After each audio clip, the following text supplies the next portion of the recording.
প্রিয় শিক্ষার্থীরা, আশা করি তোমরা সকলেই ভালো আছো। তোমাদের সকলকে শুভেচ্ছা জানাচ্ছি, আমন্ত্রণ জানাচ্ছি বর্তমানে নবম ও দশম শ্রেণীতে অধ্যয়নরত যে সমস্ত শিক্ষার্থীরা রয়েছে তাদেরকে সকলকে এই ভিডিওটি দেখার জন্য। ভিডিওটি মূলত এখানে মাধ্যমিক গণিতের 16তম যে অধ্যায়টি রয়েছে, 16তম অধ্যায়ের অন্তর্ভুক্ত 16.4 অনুশীলনীর অন্তর্গত যে 17 ও 18 নম্বর প্রশ্ন রয়েছে তার সমাধানে তৈরি করা। যদি তোমরা মনোযোগ সহকারে এই ভিডিওটি দেখে থাকো তাহলে অবশ্যই তোমরা এই ভিডিওটির যে বিষয়টি শিখবে তা অন্যান্য অনুরূপ যে সমস্যাগুলি থাকবে তোমাদের পাবলিক পরীক্ষাতে সেটি সমাধান তোমরা অবশ্যই করতে পারবে বলে আশা রাখি। চলো কথা বলি, আমরা ভিডিওটি দেখার চেষ্টা করি। এখানে আমাদের বলা আছে যে 17 নম্বর প্রশ্নে একটি লোহার পাইপের ভেতরের ও বাইরের ব্যাস যথাক্রমে 12 সেন্টিমিটার, 14 সেন্টিমিটার, পাইপের উচ্চতা 5 সেন্টিমিটার, 1 ঘনসেমি লোহার ওজন 7.2 গ্রাম হলে লোহার পাইপের ওজন নির্ণয় করো। পাইপের লোহার ওজন নির্ণয় করো।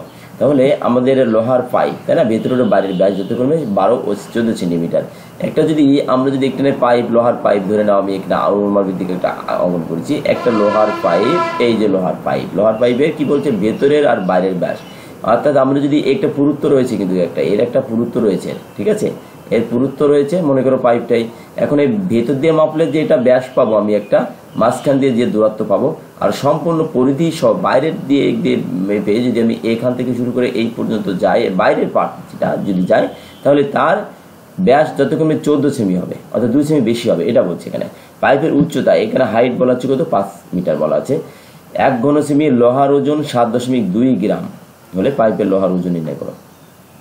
দেখা হচ্ছে পাইপের উচ্চতা এই সমান 5 মিটার, এখানে উচ্চতা এই আমরা এইচ দিয়ে আখ্যায়িত করি, এই জন্য এই সকল 5 মিটার ধরে নিলাম। এই যেহেতু এখানে দেখো সেন্টিমিটার রয়েছে, এই জন্য আমরা মিটারকেও সেন্টিমিটার নিয়ে যাচ্ছি। আমরা জানি 1 মিটার সমান 100 সেন্টিমিটার, এই জন্য পাইপকে আমরা 100 দিয়ে গুণ করে দিলে 500 সেন্টিমিটার পাচ্ছি। পাইপের বাইরের ব্যাস 14 সেন্টিমিটার পাচ্ছি। বাইরের যে ব্যাসটা রয়েছে কত, সেটা 14 সেন্টিমিটার বাইরের ব্যাস। তাহলে অর্থাৎ এই বাইরে দিয়ে যেটা ব্যাসকে আমরা 14 সেন্টিমিটার বলছি, তাহলে পাইপের বাইরের ব্যাসার্ধকে আমরা আর দিয়ে প্রকাশ করছি, R1 দ্বারা। এটাকে ছোট আর এবং বড় আর দিয়েও হবে। আবার যদি আমরা লিখি যে R1 একটি এবং R2 একটি, তাও কিন্তু হবে। তাহলে বাইরের ব্যাসার্ধ R1 14/2 সেন্টিমিটার, 7 সেন্টিমিটার।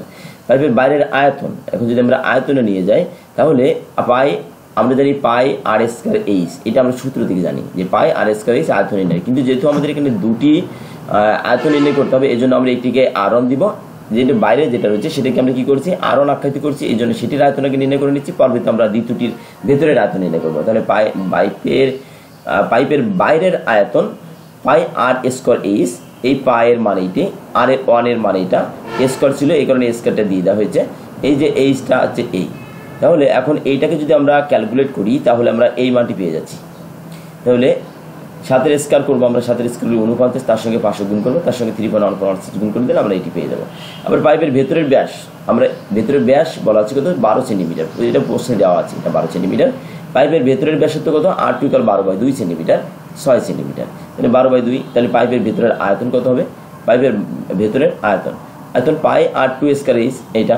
তাহলে এই যে R2 এর মান আমরা 6 পাচ্ছি, এটা 6 এখানে বসিয়ে দিলাম, এরপরে স্কয়ার রয়েছে, স্কয়ারটা এখানে দিয়ে দিলাম, এইচ এর মান 500 ছিল, 500 দিয়ে দিলাম, এখানে পায়ের মান এখানে বসিয়ে দিলাম, দিয়ে আমরা যদি এগুলোকে ক্যালকুলেট করি তাহলে আমরা এই মানটি পেয়ে যাচ্ছি। তাহলে লোহার আয়তন কত, লোহার আয়তন আমরা যদি যে বাইরের যে আয়তনটা রয়েছে সেখান থেকে যদি আমরা ভেতরের আয়তনটা বাদ দিয়ে দিই তাহলে কিন্তু আমরা পেয়ে যাচ্ছি এটা। বাইরের আয়তন আমাদের এটা ছিল আর ভেতরের আয়তন আমাদের এটা। এখন এটা আমরা যদি বিয়োগ করে দিই তাহলে আমরা এই মানটি পেয়ে যাচ্ছি, ঠিক আছে। তাহলে পাইপের লোহার আয়তন কিন্তু এটা। এখন 1 ঘনসেমি লোহার ওজন 7.2 গ্রাম, তাহলে এত ঘনসেমি লোহার ওজন কত হবে, 1 ঘনসেমির ওজন যদি 7.2 হয় তাহলে আমাদের এই যে মানটি বের হয়েছে, আর এই ঘনসেমি লোহার ওজন ওকে যদি 7.2 দিয়ে গুণ করে দিই তাহলে কিন্তু উত্তরে চলে আসবে।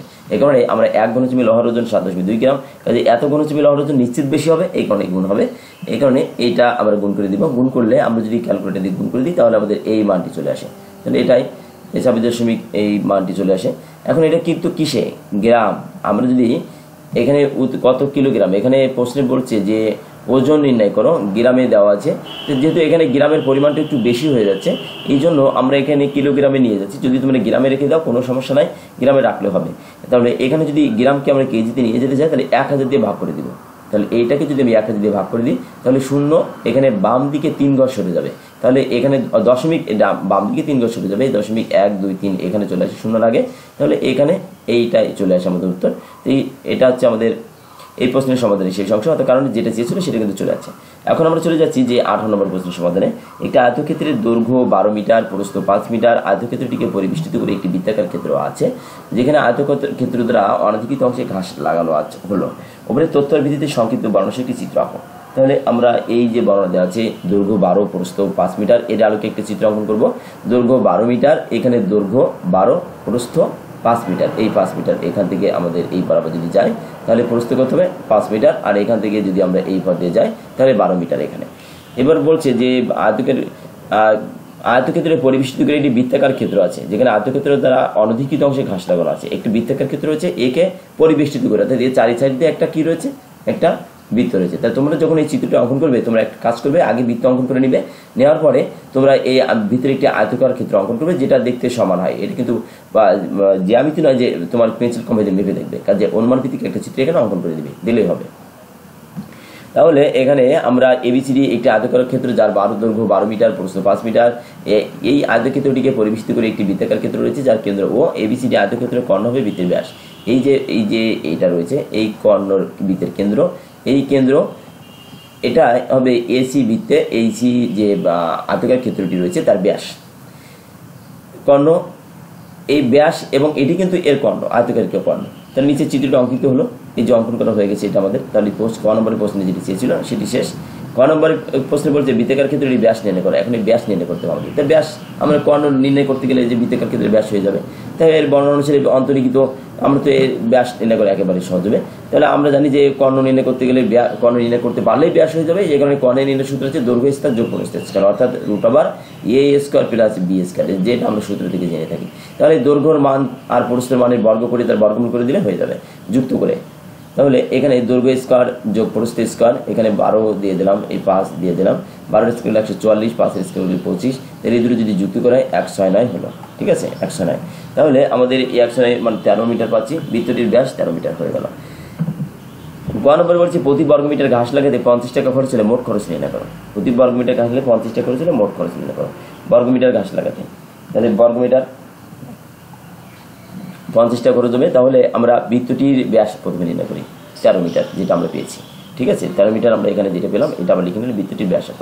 বৃত্তের ব্যাসার্ধ কত? তাহলে 13কে 2 দিয়ে ভাগ করলে আমরা এটা পাচ্ছি। বৃত্তের ক্ষেত্রফল কত? এত। পাই আর স্কয়ার, এটা সূত্র দিকে আমরা জানি। তাহলে পায়ের মান আমরা এটা বসিয়ে দিলাম, এই আর এর মান এটা বসিয়ে দিলাম, এই 6.5 এটা আমরা এখানে লিখে দিলাম। 6.5 এর স্কয়ার করলে তার সঙ্গে যদি আমরা এটা গুণ করে দিই তাহলে এই মানটি পেয়ে যায়। তাহলে আয়তকার ক্ষেত্রের ক্ষেত্রফল, আয়তকার ক্ষেত্রের ক্ষেত্রফল আমরা যদি দৈর্ঘ্য গুণ প্রস্থ, তাহলে দৈর্ঘ্য গুণ প্রস্থ আমরা এখানে লিখে দিলাম দৈর্ঘ্য আর প্রস্থ। তাহলে দৈর্ঘ্য এই প্রস্থেই 60 বর্গমিটার। এদের অনধিকৃত অংশের পরিমাণ, এখন আমরা এই যে সম্পূর্ণ যে ক্ষেত্রফলটা রয়েছে ক্ষেত্রফল থেকে আমরা ভিতরের ক্ষেত্রফলটা বাদ দিয়ে দেবো। দেওয়ার পরে আমাদের ঘাস লাগিয়ে দেবে কোথায়? এই যে জায়গাটা রয়েছে এই জায়গাটিতে, এই সাইডে যেটুকু অল্প একটু জায়গা রয়েছে এই জায়গাটিতে আমরা ঘাস লাগাতে চাচ্ছি কিন্তু। ঠিক আছে, এখন ওই জায়গাটিতে ঘাস লাগাতে কত খরচ হবে সেটা বের করতে হবে।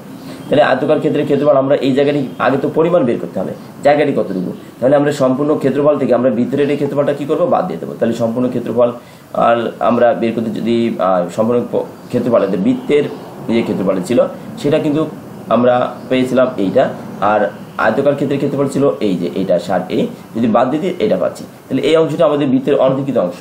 এখন এই 1 বর্গমিটারে ঘাস লাগাতে খরচ হয় 50 টাকা। তাহলে এত বর্গমিটারে ঘাস লাগাতে নিশ্চিত বেশি হবে, এটাতে 1 বর্গমিটার সেটা অনেক বেশি, এই কারণে এটা বেশি হবে। বেশি যখন হয় তখন গুণ হয়, তখন আমরা এই যে 50কে এইটা দ্বারা গুণ করে দিব। গুণ করে দিলে আমাদের সেই কাঙ্ক্ষিত উত্তরটি চলে আসবে। এটি ছিল আমাদের এই ভিডিওটির সর্বশেষ অংশ। আশা করি এই ভিডিওটি থেকে আমি সামান্যতম ধারণা দিতে পেরেছি বলে মনে করছি। যদি তোমাদের ভিডিওটি ভালো লেগে থাকে তাহলে অবশ্যই তোমাদের চ্যানেলটি সাবস্ক্রাইব করবে এবং ভিডিওটি যদি ভালো লেগে থাকে একটি লাইক করবে। ধন্যবাদ সকলকে ভিডিওটি মনোযোগ সহকারে দেখার জন্য।